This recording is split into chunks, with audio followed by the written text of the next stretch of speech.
咪咪乖乖。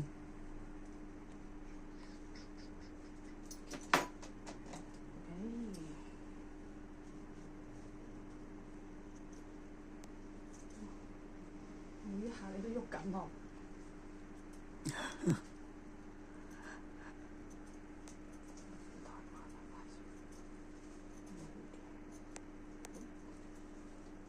呢邊可以啊。反手啊。係啦，頂嗰度嗰柱咁冧嘅，你咪剪拉線剪短咗佢先咯。好咯，咁冇㗎，其實你真係柔順㗎，你沖完涼。但係你見到嗰度你落咗咁深嘅時候，你就一定要平衡翻咯喎。OK，冇問題。係啊，呢邊未剪㗎。唔係話唔俾你剪喎。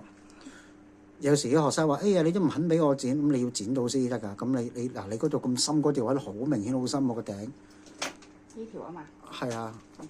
咁跟住之後你就要駁得到喎，唔使㗎，你剪到個頭頂先啦，唔關事嘅。而家落去緊。你直接落個頭頂，因為佢呢個款就唔係大圓頭嗰款嚟㗎，佢直接係個頂有個冠咁樣㗎。你剪到佢個頂嗰個帽先，呢個即係類似小圓帽嗰啲咁樣咯。大圓頭就還大圓頭係唔關事嘅剪法嚟㗎。你覺得咯？你淨係剪個頭頂得，你唔使再搞其他嘢㗎啦。你淨係由頭頂邊邊唔使理佢住，你剪完個頭頂先喺個邊，先至喺個邊邊駁翻上去咯。因為你要其實個邊邊就係依歸你個頭頂嗰個闊度啊，所以你唔應該係剪到個面先再剪個頭頂㗎。嗱，我嘅見解就係咁啦。OK。其他同行我唔知啊。耷低咗個頭咁高少少。你唔好整嗰個錯角喺度，呢度你嗰啲毛劈得上去，係啦。即係點啊？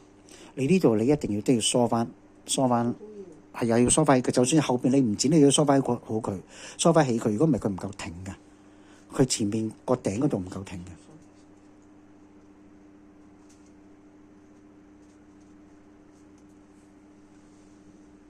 哇！好易跌落嚟喎。咁佢始終有幾秒停留㗎嘛？你趁嗰幾秒嚟剪咯。哇！